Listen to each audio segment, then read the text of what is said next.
Assalamualaikum warahmatullahi wabarakatuh. Apa kabar anak-anak semua? Semoga kita semua dalam keadaan sehat ya.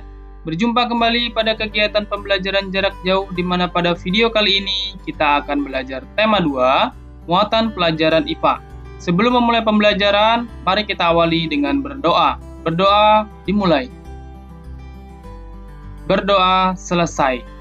Baik anak-anak, seperti biasa sebelum memulai pembelajaran, Pak Guru akan menyampaikan pesan pendidikan karakter untuk anak-anak ingat dan lakukan.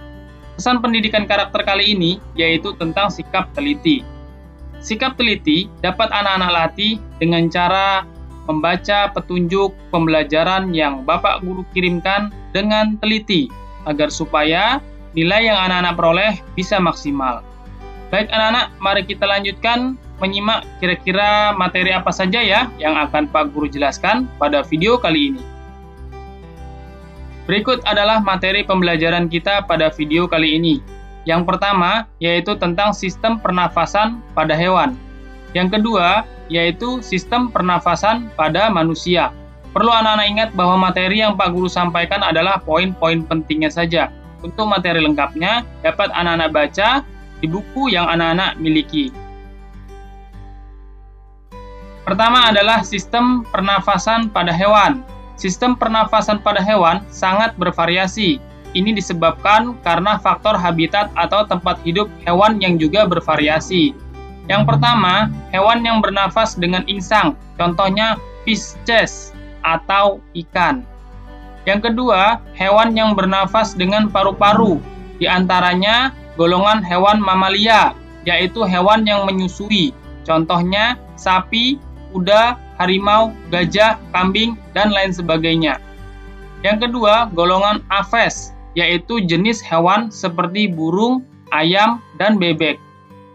Yang ketiga, reptilia, merupakan hewan yang memiliki sistem pernafasan di dalam paru-paru yang dibantu oleh rongga dada dan bekerja secara optimal yang terjadi karena adanya penyerapan oksigen serta pengeluaran karbon dioksida dan uap air.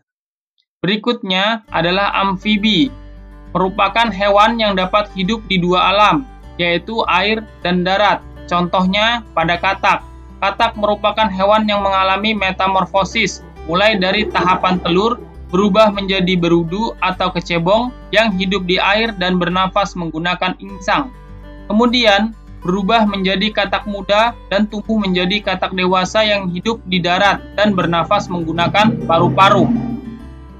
Yang ketiga, hewan yang bernafas dengan trakea. Salah satunya yaitu serangga yang memiliki sistem pernafasan berbentuk tabung dan memiliki pembuluh-pembuluh halus yang bercabang dan memenuhi seluruh tubuh. Yang terakhir adalah hewan yang bernafas dengan alat pernafasan berupa permukaan kulit, yaitu contohnya adalah cacing. Berikutnya sistem pernafasan pada manusia. Paru-paru merupakan aktor utama dalam sistem pernafasan pada manusia. Organ pernafasan manusia terdiri dari yang pertama adalah hidung, merupakan organ pertama tempat udara keluar dan masuk ke dalam tubuh manusia, yaitu melalui lubang hidung. Berikutnya adalah faring atau pangkal tenggorokan, merupakan percabangan dua saluran, yaitu nosofaring dan orofaring. Selanjutnya trakea atau batang tenggorokan. Yang keempat, bronkus yang merupakan nama lain dari cabang batang tenggorokan. Yang kelima, bronchiolus atau anak cabang batang tenggorokan. Yang keenam adalah pulmo atau paru-paru. Yang ketujuh, alveolus yang berada di ujung bronchiolus. Selanjutnya yaitu penyebab terjadinya gangguan pada organ pernafasan manusia. Faktor penyebab gangguan pada sistem pernafasan manusia yaitu ada faktor lingkungan, disebabkan atau akibat lingkungan yang kotor, seperti banyaknya tumpukan sampah yang tidak dibersihkan, lingkungan yang kumuh, debu jalanan, dan debu yang terdapat di dalam rumah seperti pada meja dan kursi, asap yang diakibatkan oleh pembakaran sampah dedaunan kering, dan asap polusi kendaraan atau karbon dioksida yang menyebabkan terjadinya gangguan pernafasan berupa sesak napas dan menurunnya kemampuan kerja paru-paru. Selain dari gangguan pernafasan asap, juga dapat mengakibatkan terjadinya iritasi pada organ mata. Yang berikutnya adalah suhu udara yang dingin. Selanjutnya, faktor fisik, yaitu gangguan pernafasan yang terjadi pada bayi yang lahir prematur karena organ pernafasan yang belum sempurna. Yang ketiga, faktor penyakit, yaitu gangguan pernafasan akibat kebiasaan atau gaya hidup yang tidak sehat. Selanjutnya, macam-macam gangguan sistem pernafasan. Yang pertama, asma, yaitu penyakit yang terjadi karena penyempitan saluran pernafasan. Selanjutnya, faringitis, bronkitis, laringitis, ispa, dan sinusitis merupakan penyakit yang terjadi karena adanya infeksi bakteri. Flu, gangguan pernafasan yang terjadi akibat adanya infeksi virus dan memiliki gejala seperti batuk, sakit tenggorokan, demam, sakit kepala, sakit tenggorokan, dan nafsu makan menurun. TBC dan radang paru-paru, yaitu gangguan pernafasan yang disebabkan oleh bakteri Mycobacterium tuberculosis. Yang terakhir, emfisema, yaitu gangguan pernafasan akibat pembengkakan pada paru-paru karena pembuluh darah pada paru-paru kemasukan udara. Selanjutnya, cara memelihara organ pernafasan. Pertama, hidung. Dengan cara rutin membersihkan rongga hidung dengan ringan tanpa mengoreknya terlalu dalam.